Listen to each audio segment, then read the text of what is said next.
السلام علیکم ملګرو، خیرونه په خیرونه. امید لرم چې ټیک ټاک به او نن به تاسو له دې چینل لخوا د قلندر مومن صاحب یو افسانه وړاندې کوم چې د هغې عنوان دی د خدای نهر. نو یقینا چې تاسو به ډېر خوند هم والي او د افسانه داسې افسانه ده چې تاسو به د افسانې په لوازماتو هم پوهه کې چې څنګه افسانه پکار ده، افسانه څنګه لیکل پکار دي.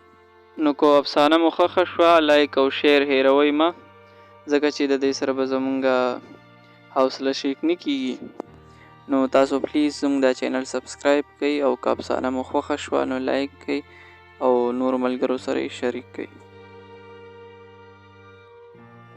نو څنګه چې ما مخکې وي د افسانې عنوان دی د خدای نهر. راځئ چې افسانه واورو. زه چې سحر له کوارټر نه راوتلم نو د عظیم بابو د کوارټر مخې ته مې یو بوډا غوندې سړی تر نظره شو چې ږیره یې په لوګو زیړه شوې وه، جامې یې ریمنې وې او ځینې ځای نه تلې وې. له نوې نو دروند پټکي سره به غټ قبایل ملک ښکارېدو. د خپلو د څپلو واښې شلېدلي وو او چودې چودې پوندې یې ترېنه صفا راوتې وې. لاس کې یو غټ غوندې کوتک و چې نیمه نیمه اډه یې پرې وهلې وه او کوږ ولاړ و. ما چې د خپل کوارټر دروازه ځان پسې بنده کړه نو د دروازې بندېدو په آواز هغه مخ راواړولو. ما ته یې داسې په وږو وږو سترګو وکتل. ما ترې پوښتنه وکړه څه کوې بابا؟ هغه په خوله خو څه ونه ویل خو یو قدم ما ته راوړاندې شو. بابا ولې ولاړې؟ ما ترې پوښتنه وکړه. د بابا شونډې وخوځېدې خو زه په خبره پوه نه شوم. زه ورته لږ نږدې شوم او بیا مې ترې پوښتنه وکړه بابا عظیم بابو سره دې کار دی؟ بابا غاړه تازه کړه. بچی وږی یم. هغه یو لیو اواز کې وویل او زه پوه شوم چې ما د هغه خبره اول ولې نه اورېده او چې ما جیب ته لاس کړو نو هغه مې لاس ونیو. بچی فقیر نه یم، پیسې نه غواړم، یو ټوک ډوډۍ. هغه په ډېر تکلیف وویل بابا خدای ګو چې ما په خپله سپورې چای سره څښلي دي.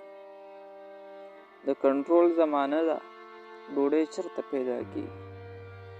دا پیسې به دې اخیستې وي نو که نه بچی د پښتو ملک ته خلک به څه وایي. هغه د خبرې منځ کې یو ځل دوه غاړه تازه کړه او ما له هغه لره څه جواب کتلو چې په دې کې د عظیم بابو د کوارټر دروازه لرې شوه. بابو صاحب دفتر ته نه ځي؟ ناوخته دی. عظیم بابو د کوټ کالر سم کړو. جی ځو خو.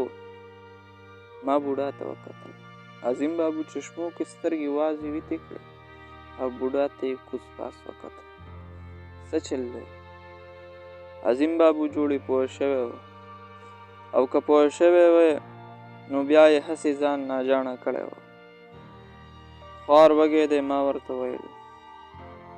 پرېږده مړه، ته هم پردو غمونو خوړې. د خدای نهر بې له خدای څوک مړولی شي؟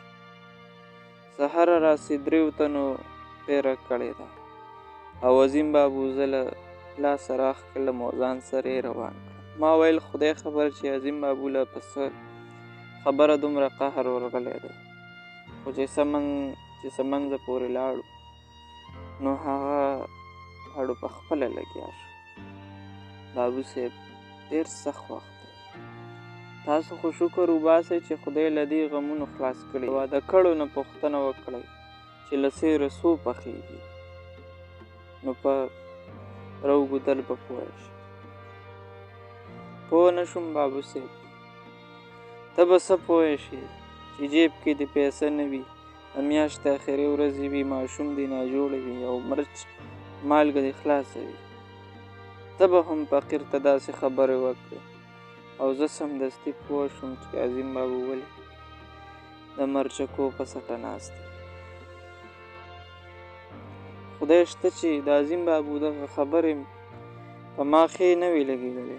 خو چې دا بله خبره مې واورېده نو سوچ مې کولو چې رښتیا وایي عجز دی خو په خپله د لاس دی دی به چا سره څه لاس وکړي او ما ته رایاد شو چې بېګا تر ناوخته د عظیم بابو بچو ژړل زما په غوږ کې د عظیم بابو د ټبر چغه را وګړندېده خوله مو ټپه شه د ګور په خاورو ماړه شي بوډا تصویر زما له ذهن نه وتلو او دغه پریم کې د عظیم بابو تصویر هم ځای شو شیخ صاحب ما د عظیم بابو आवाज واورېد چې خزانچي سره په خبرو نن خو مې بیا پیسې پکار دي او خزانچي د نوټونو له منځه ګوته وښکله او ژبې لره یې وړه سله خزانچي هغه ته د کتلو تکلیف ونه کړو او بیا په نوټونو شمارولو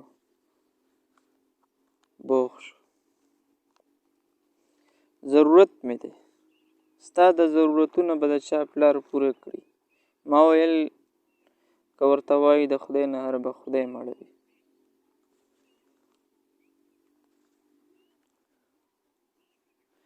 شیخ صاحب ګوره د بنده مخ د خدای له نوره ده او خدای ګو د عظیم بابو په دې خبره زه اوبه شوم خو ولې د خزانچي ظالم زړه ونه رحمېدو او هغه یې همداسې بېنوا بې درګه راواستولو او چې ما عظیم بابو ته وکتل نو داسې راته ښکاره شو لکه چې د خدای هغه ټول نور یې له مخه الوتی وي ما ته د عظیم بابو د مخ په ګنجو کې یو بل تت غوندې مخ ښکاره شو او چې ورته لږ ځیر شوم نو د عظیم بابو د مخ نه هغه سهارنی بوډا سر راښکاره کړو او هم هغه لې اواز کې راته وویل بچی وږی او چې زه په ځان پوهېدم نو له خولې مې وتي د خدای نه هر به خدای ماړه کړي بوډا سر پټ کړو او د عظیم بابو د اوښکو په څاڅکو کې لاړ غایب شو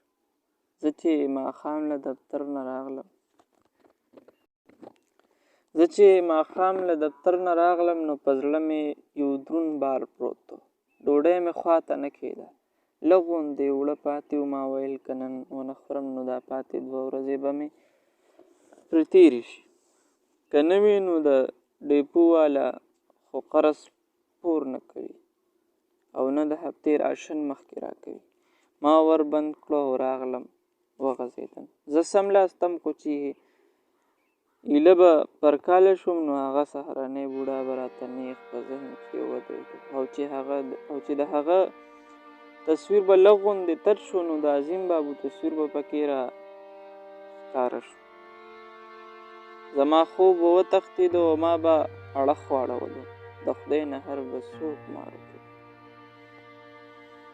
ما به د خپل زړه نه پوښتنه وکړه او سمدستي به راته د عظیم بابو ټبر هغه وینا را په یاد شو خوله مو ټپه شه د ګور په خاورو ماړه شي زه به ودرېدم او وړستن کې به مې ځان پټ کړو خو بوډا او عظیم بابو قسم کړی و چې زما له ذهن نه به نه وځي ظالمانو مازغه مو راله وخوړه او ما داسې محسوسه کړه لکه چې رښتیا عظیم بابو او بوډا لګیا دی زما مازغه هغوی د جامنو کړپارې په خپل سر کې د ډز ډز اواز څپه اورېده ډز ډز او زه ناڅاپه راویښ شوم بهر چا دروازه ډبوله زه بهر ته ووتلم څوک بهر د بیلې د ستنې نه هاغه خوا څوک ولاړ و تیاره کې ما ونه پېژندل خو چې زما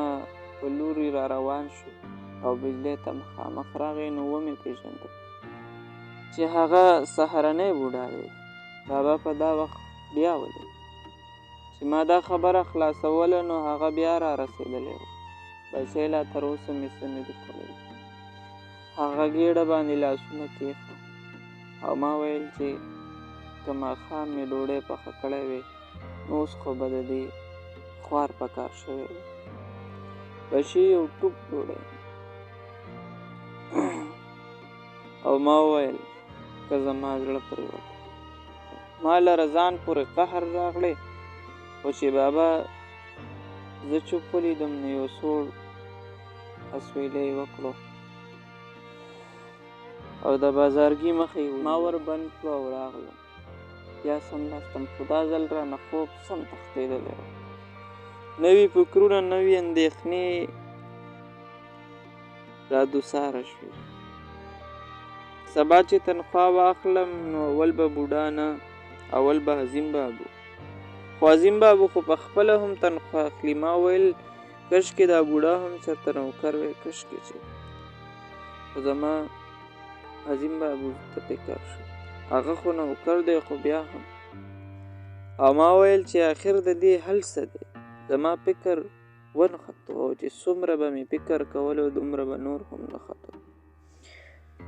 زه په یو تور تم کې ګیر شوی وم چې مې پکې هېڅ ونه لیده. البته کله کله به د بوډا شکل په دې توره تیره کې رازرغون شو او چې ما به اړه خړوله او هغه ته به مې شا کوله نو په مخامخ دیوال به مې د عظیم بابو بې نوره مخ ته نظر شو. ما به سترګې پټې کړې. سحر له لمر نه و ختلی چې زه پاڅېدم چې بهر ته ووتلم نو د نانپایي د تنور خواته مې یو سړی ولید چې په مځکه پروت و او څو کسه ورته ولاړ وو. زما زړه ټکه وخوړه. چې ورنږدې شوم نو رښتیا هم هغه پرونی بوډا و. هلکه لا ژوندی دی، هغه یو پکې چغه کړه. رښتیا زما خوشحالۍ د حیرانتیا په شریک آواز وویل، زه یې هلکه اوچت یې کړی چې ډاکټر ته یې ورسو او چې موږ د هسپتال په برنډه کې بوډا په بنچ سملولو نو هغه هم هغسې ګېډه په لاسونو کې ټینګه کړې وه او ژبه یې غاښونو کې نیولې وه. بابو صاحب څه چل دی؟ ډاکټر وارخطا غوندې ښکارېدو او ما د څه ویلو په ځای بوډا ته وکتل. ډاکټر هغه ته ورنږدې شو او چې د هغه لاسونو ته یې وکتل نو پوښتنه یې وکړه، بېګا یې څه خوړلي دي؟ او بوډا چې ما ته وکتل نو سترګو کې یې اوښکې راغلې او چې ما ترې مخ وګرځاوه او بیا مې ورته کتل نو د هغه سټ وړاند. زه چې هسپتال نه راووتلم نو ما وویل زه ښه وشوه چې مړ شو، عاجز له غمه خلاص شو. د دې دنیا نه په وږې ګېډه مړه خوا لاړه چې په دې کې د عظیم بابو اواز تر غوږ شو، بابو صاحب زما درخواست به یوسي. د څه درخواست؟ د چوټۍ. او ما ویل که د خدای نه هر مړ شو چې د تنخوا په ورځ چوټۍ اخلي. خیر خو دی که نه؟ ما ترې پوښتنه وکړه. بېګا هغه ماشوم په حق رسېدلی. هغه په غریوجن اواز کې وویل او سمدستي ما ته د بوډا ځوړند سټ را په یاد شو او چې د عظیم بابو ټبر ژړا مې واورېده نو د هغې هغه خیرې مې غوږ کې وګړنګېدې. خوله مو ټپه شه د ګور په خاورو ماړه شه، خوله مو ټپه شه د ګور په خاورو